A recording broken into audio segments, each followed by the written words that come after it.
Magandang araw po sa inyo lahat. Bali, ituturo ko po sa inyo ang tamang pagtatagalog sa ganto.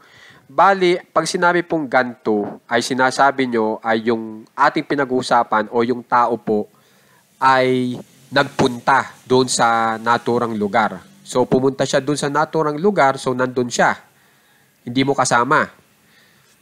Ngayon, ang gusto mong ibigay na impormasyon ay nandoon siya at hanggang ngayon, hindi pa siya nakakabalik. Okay? So, yun po yung tamang paggamit ng ganto. At itong ganto ay itinagalog ko na lang bilang nandoon na sa.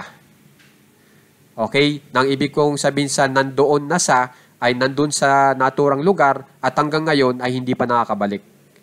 Okay po? So, ito po ang aking halimbawa. Siya ay nandoon na sa trabaho. Pag yung siya po ay lalaki, he. Pag yung siya ay babae, she.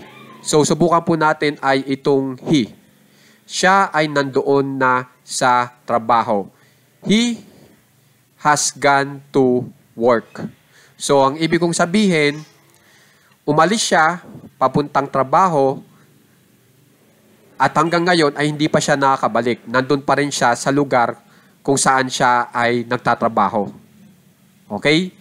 So, isa pang halimbawa. Si Maricel ay nandoon na sa Vatican. Pag in-English natin yan, Maricel has gone to Vatican. Ibig sabihin, si Maricel ay umalis patungong Vatican at hanggang ngayon ay hindi pa bumabalik. Ngayon, meron po kayong dapat tandaan. Huwag na huwag nyo pong gagamitin sa ganto itong pronoun na I, we, at saka you. Ito po ang dahilan.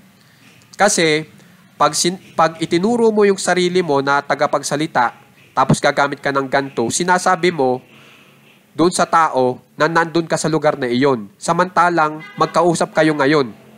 Paano mangyayari yon? Na ako, na gumagamit ng ganto, sasabihin kong ako'y nandoon, samantalang magkausap tayo ngayon. At wala ako doon sa lugar na iyon.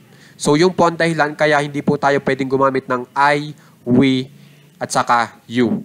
Okay po? So, maraming salamat nga pala po sa mga nanonood at sana may kipractice po ito at maraming salamat po sa nagsasubscribe at nag-share. Napakalaking tulong po ng binibigay nyo.